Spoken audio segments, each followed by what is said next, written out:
Good morning everyone, welcome back to my channel. It's me Jake again, your friendly nurse educator here in the UK.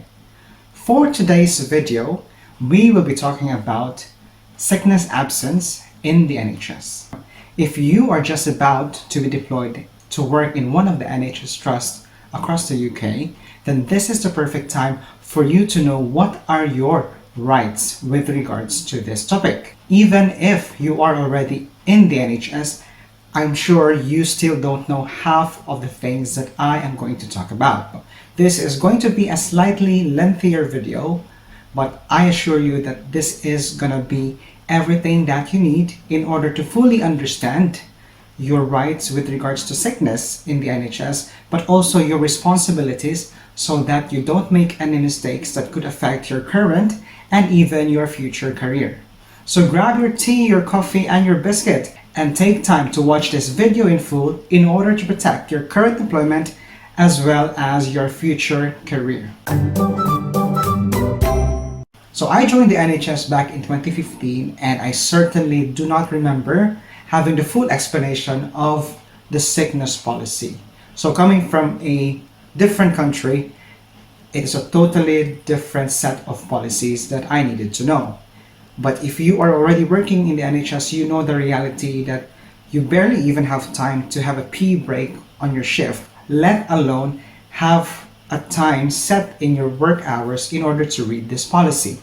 So today I'm going to explain to you the essential points of your rights and responsibilities with regards to sickness absence. So just an overview, these are the topics that we will be covering. So first topic is, how do you call off sick from work? Next, your sickness certification requirements. Third, how much sick pay will you receive?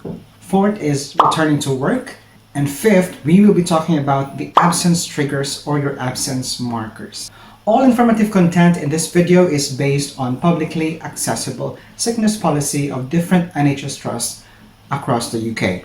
And I will be sharing my own personal experience and some tips in all of those different topics.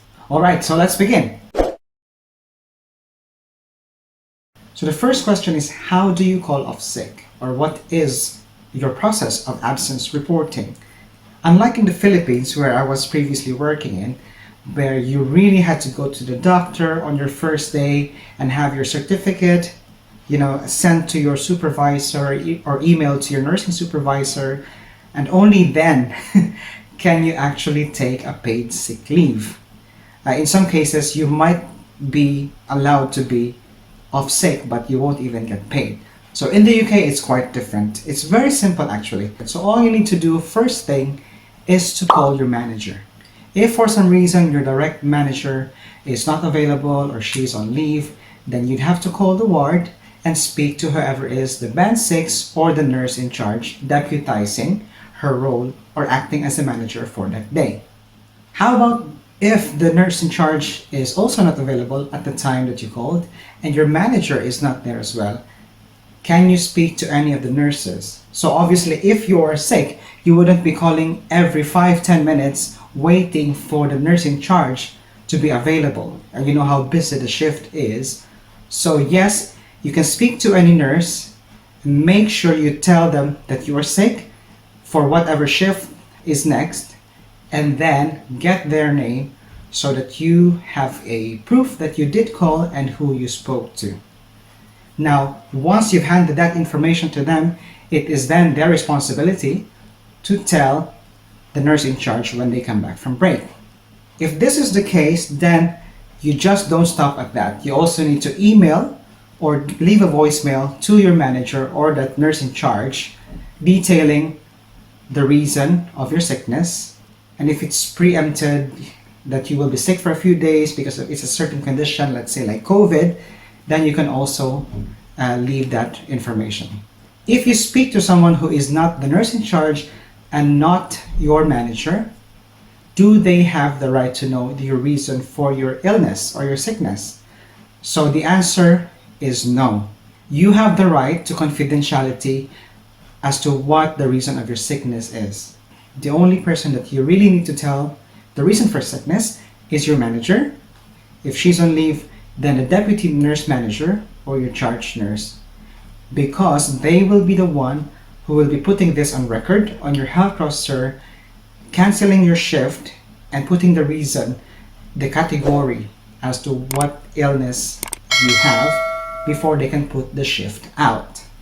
If you fell ill after office hours and your manager is no longer working, then you will need to call the hospital nursing site manager. And the reason for this is that she is the one with the access and the power to actually release your shift for it to be filled by another nurse from bank or from agency. Next question, when should you call? Now, the answer to this may vary among trusts, but the general rule of thumb is call as soon as you feel sick. Obviously, you will not know when you feel sick, when you start to vomit, when you get fever, or when you get COVID, or when you test positive for COVID. But obviously, the important thing is to let them know as soon as possible so that they can release your shift and have it filled by a different nurse, or if necessary, they can move some other nurse from other wards with sufficient numbers so as not to leave your ward unsafe with regards to staffing numbers. Most managers really prefer that you call early so that they have enough time to make some calls, to possibly call someone to cover the shift without going through agency or bank staff, rather than you riding it out and thinking, oh, you know what, I'm just gonna have a few hours of sleep and see if I feel better. And then at the last minute, about 1 or 2 hours before the shift, you still don't feel well, and then you call your manager, then that's gonna be a headache, because 1 or 2 hours is not enough to cover a shift. I've been there, done that. It's very hard to get someone to cover the shift within those few hours. You need at least a minimum of 4 hours in order to have enough time to complete that task. Last question with this topic, when should you call again? So without reading the policy before, I have been told that I need to call every single day whilst I am sick in order to say that I am still sick.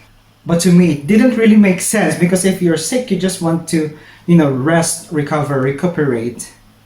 And then you have to have that task of calling every single day to tell them that you are still sick. If you have a sickness absence that has a specified number of days, say for example COVID, which is 5 days at the moment, then you don't really need to call every single day, because it's a covered period. There's an isolation period that's strictly imposed. Okay, so you will need to call on day 5 if you're feeling better, in order to say that you have your first negative COVID result, and then you can check on the morning of your day 6, and if it's still negative and you're working a day shift, then you will need to work on that day.